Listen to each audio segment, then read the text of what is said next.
નમસ્કાર। આમ તો એવું કહેવાય છે કે ચૂંટણી સંભાવનાઓનો ખેલ હોય છે, પણ આ ચૂંટણીમાં જે ઉમેદવારો ઉતારવામાં આવે છે એમાં આંકડાઓનો પણ ઘણો બધો ખેલ હોય છે, કારણ કે જાતિગત સમીકરણ અને બધું જ જોઈ અને પછી ઉમેદવાર કોઈ બેઠક પર ઉતારવામાં આવે છે જ્યાં જેની બહુમતી જે જાતિ ની બહુમતી વધારે હોય ત્યાં એ પ્રકારના ઉમેદવારો ઉતારવામાં આવે છે। મોટા ભાગે દરેક પક્ષ આ જ કરતા હોય છે।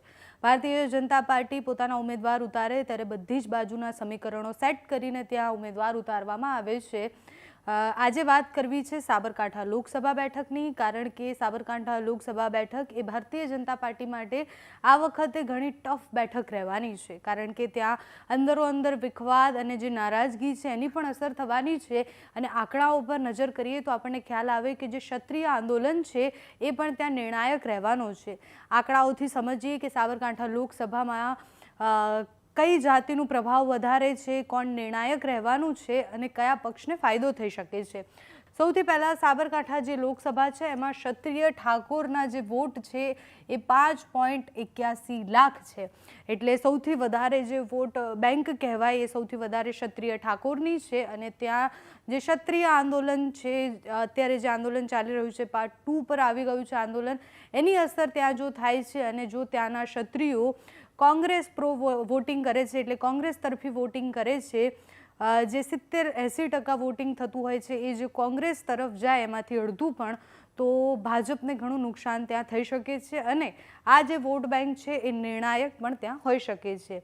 આદિવાસી વોટ બેંક પણ ઘણી મોટી છે, 3.6 લાખ જેટલા વોટ ત્યાં છે।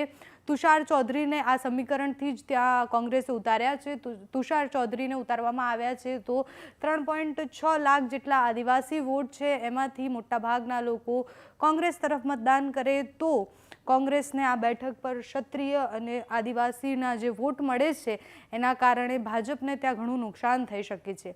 ભાજપે સૌથી પહેલાં ભીખાજી ઠાકોરને ત્યાં ઉતાર્યા હતા। ભીખાજી ઠાકોરને ઉતાર્યા એના 1-2 દિવસ પછી જ ત્યાં વિવાદ શરૂ થઈ ગયો હતો। વિવાદ કયો હતો તો ભીખાજી ઠાકોરની પણ ડામોર છે સરનેમ પર વિવાદ શરૂ થયો, આદિવાસી છે એવી વાત કરવામાં આવી અને ત્યારબાદ ભીખાજીએ એક પોસ્ટ મૂકી કે હું ચૂંટણી લડવા નથી માંગતો। વડોદરામાં પણ કંઈક એવું જ ચિત્ર હતું। ભીખાજી જ્યારે ચૂંટણી લડવાની ના પાડી ભીખાજીએ, તો શોભનાબેનને ત્યાં ફરીથી ઉતારવામાં આવ્યા, એટલે ભાજપે ઉમેદવાર બદલ્યા।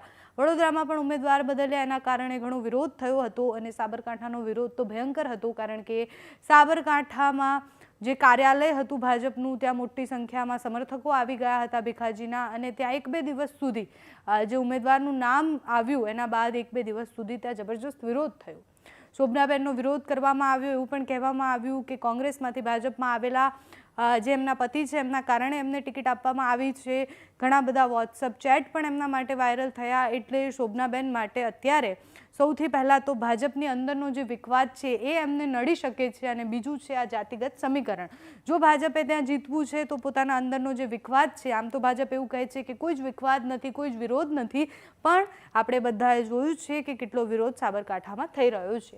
ક્ષત્રિય ઠાકોર 5.81, આદિવાસી 3.6, એટલે સૌથી વધારે જે વોટ બેંક છે આ છે। અને બીજી બાજુ આ બાજુ જોઈએ તો ચૌધરી પટેલ જે છે એ 73,000 છે અને ક્ષત્રિય રાજપૂત છે એ 39,000 છે, એટલે ક્ષત્રિય રાજપૂત અને ક્ષત્રિય ઠાકોર આ બધી જ વોટ બેંક બંને ભેગી કરીએ તો જો એ લોકો કોંગ્રેસ તરફ મતદાન કરે છે, કારણ કે ક્ષત્રિય સમાજે અત્યારે ભાજપ વિરુદ્ધ મતદાનની વાત કરી છે। ક્ષત્રિય સમાજે અત્યાર સુધી જેટલી પણ પ્રેસ કોન્ફરન્સ કરી એમાં કહ્યું છે કે અમારો વિરોધ પહેલાં માત્ર રૂપાલા માટે હતો, પણ હવે અમે ભાજપ વિરોધમાં છીએ, એટલે ભાજપની સામે જે પણ ઉમેદવાર હશે એને મતદાન કરીશું અને એને જીતાડીશું। એટલે તુષાર ચૌધરી માટે આ બેઠક જીતવી તો એમના માટે આ 2 વોટ બેંક છે, જો એમના તરફ મતદાન કરે છે તો ભાજપને અહીંયા ઘણું નુકસાન થઈ શકે છે।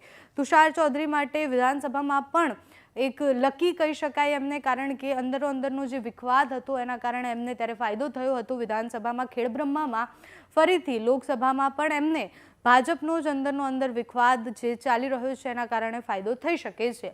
બીજી વોટ બેંકની પણ વાત કરીએ તો પ્રજાપતિ 36,000 છે, અન્ય સમાજ જો બધા જ ભેગા કરીએ અન્ય જે વોટ બેંક છે એ 3.31 લાખ છે, मुस्लिम है 1.19 लाख है। मोड़ासानी आसपास अने बधी जग्याए मुस्लिम ઘણા બધા છે, તો મુસ્લિમ વોટ બેંક પણ ઘણી મોટી છે. 1.19 લાખ જેટલા મુસ્લિમ છે અને દલિત 1.62 લાખ છે. મુસ્લિમ મોડાસાની આસપાસના મુસ્લિમ છે તો એ ભાગ્ય જેવું બને કે ભાજપ પ્રો વોટિંગ કરે. મોટાભાગના મુસ્લિમ લોકો એ કોંગ્રેસ તરફેણ હોય છે અને એ જે વોટ બેંક છે એ કોંગ્રેસની બહુ જૂની વોટ બેંક છે. એટલે ત્યાં મુસ્લિમ અને દલિતની જે વોટ બેંક છે, મુસ્લિમ અને દલિત સમુદાયની જે વોટ બેંક છે એ તો કોંગ્રેસ તરફી વોટ કરે એ. અને બીજું ક્ષત્રિય આદિવાસી ઉમેદવાર ઉતારવામાં આવ્યા છે. તુષાર ચૌધરી ત્યાં છે એટલે ત્યાં આ બે સમીકરણ બહુ જ કામમાં આવી શકે છે. જો ક્ષત્રિય ઠાકોર બેનના સમર્થનમાં એટલે શોભનાબેનના સમર્થનમાં વોટ નથી કરતા, ક્ષત્રિય ઠાકોર વિરોધ જે છે જે ક્ષત્રિય સમાજનો એને લઈને આગળ વધે છે, તો આ બેઠક જે સાબરકાંઠાની છે એ ભાજપ માટે અતિશય ટફ બનવાની છે અને ભાજપ માટે આંખે પાણી લાવી દે એવી બેઠક છે. જાતિગત સમીકરણો ઘણા જ બધી જ જગ્યાએ કામ કરતા હોય છે. આ બેઠક અમે પહેલાં રાજકોટની બેઠક પર પણ જાતિગત સમીકરણની વાત કરી હતી, આજે સાબરકાંઠાની બેઠકની વાત કરી છે. એટલે ભાજપ જે કહે છે કે અમે 5 લાખથી વધુ લીડથી જીતીશું, CR પાટીલનો જે લક્ષ્યાંક છે કે 5 લાખથી વધુ લીડથી જીતીશું, તો ઘણી બધી બેઠકો એવી છે જે એમને ટફ ફાઇટ મળવાની છે. એમાંથી એક સાબરકાંઠા પણ છે, રાજકોટ પણ એમાંથી એક આવી ગઈ, કારણ કે વિરોધ તો ત્યાં પણ સૌથી વધારે છે અને વિરોધની જે આગ કહેવાય સૌથી વધારે ત્યાંથી જ શરૂ થઈ છે. એટલે રાજકોટ છે, સાબરકાંઠા છે, એના સિવાય બનાસકાંઠામાં પણ એવી સ્થિતિ છે. બનાસકાંઠામાં પણ બેન વર્સિસ બેનની જે લડાઈ છે એમાં ટફ ફાઇટ રહેવાની છે. ભરૂચની બેઠક પણ એક એવી ગણાય છે કે જ્યાં ટફ ફાઇટ રહેવાની છે, કારણ કે ત્યાં ચૈતર વસાવા વર્સિસ મનસુખ વસાવા છે અને સાથે સાથે બીજા જે છે બીજા પક્ષ છે જેમ કે બાપ છે કે એ બધા છે એના પણ ઉમેદવારો છે.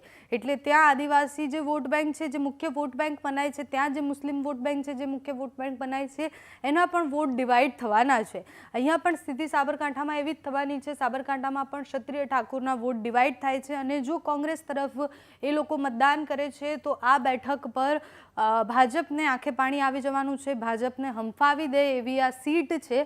સાબરકાંઠા જીતવું 5 લાખથી વધુ લીડ માટે એ હવે ભાજપ માટે અઘરું થઈ ગયું છે, કારણ કે આ બધા જ સમીકરણો છે. જ્યારે ઉમેદવાર ઉતારવામાં આવ્યા ત્યારે આ બધા જ સમીકરણોને ધ્યાન રાખવામાં આવ્યું હશે. આમ પણ સાબરકાંઠામાં 7 વખત કોંગ્રેસ જીતેલી છે, પહેલાં પણ 4 વાર જ માત્ર ભારતીય જનતા પાર્ટી જીતી છે, પણ છેલ્લા 3 ટર્મથી તો ભાજપ જીતતી આવી છે. એટલે ભાજપે જીતનું હેટ્રિક તો ત્યાં કરી દીધું છે, પણ આ વખતે નિર્ણય રહેવાનો છે. આ સમીકરણોના કારણે આ આંકડાઓ છે ચોંકાવનારા છે, કારણ કે દર વખતે છેલ્લી ઘડીનું જે મતદાન થતું હોય છે એ ઇમ્પોર્ટન્ટ હોય છે. છેલ્લી ઘડીએ લોકો શું વિચારે છે, છેલ્લી ઘડીએ કયા પક્ષની બાજુ વળે છે, એ ખૂબ મહત્ત્વનું હોતું હોય છે. પ્રધાનમંત્રી હજુ પ્રવાસ પર નથી આવ્યા. ગુજરાતના પ્રવાસ પર પ્રધાનમંત્રી આવે એના પછી પણ ઘણું બધું બદલાઈ શકે છે. ક્ષત્રિય સમાજનું આંદોલન જે ચાલી રહ્યું છે, એ આંદોલન જે ક્ષત્રિય સમાજ કહે છે કે 26 બેઠક પર અમે ભાજપને હરાવવાનો પ્રયાસ કરીશું, ભાજપ હારે એવા પ્રયત્ન કરીશું. એટલે એ 26 બેઠકોમાંથી સાબરકાંઠા બેઠકમાં પણ ક્ષત્રિય સમાજનું વર્ચસ્વ વધારે છે. એટલે આ બેઠક પર પણ તુષાર ચૌધરી જો કોંગ્રેસ અહીંયા દમથી લડે અને કોંગ્રેસ બધા જ પ્રયત્ન કરે જીતવાના, અને ભારતીય જનતા પાર્ટીને જે આ સમીકરણો છે એ ડેમેજ કંટ્રોલ ન કરી શકે, કારણ કે શોભનાબેનને ઉતારી તો દેવામાં આવ્યા છે મેદાને, પણ શોભનાબેન માટે અંદરો અંદરની જે નારાજગી છે ભાજપની જ, તો એ નારાજગી નડી શકે છે અને ક્ષત્રિય આંદોલન પણ નડી શકે છે. તો હવે સાબરકાંઠાના લોકો કોને પસંદ કરે છે, આમાંથી જે આંકડાઓ છે એ આંકડાઓ કેટલા મેટર કરે છે, કારણ કે છેલ્લી ઘડીએ મતદાન બદલાઈ પણ જતું હોય છે, મતદારોના વિચારો પણ બદલાઈ જતા હોય છે. તો આ આંકડાઓ કેટલા કારગર સાબિત થાય છે, કોના માટે ફાયદો કોના માટે નુકસાન લઈને આવે છે, એ જોવાનું રહ્યું.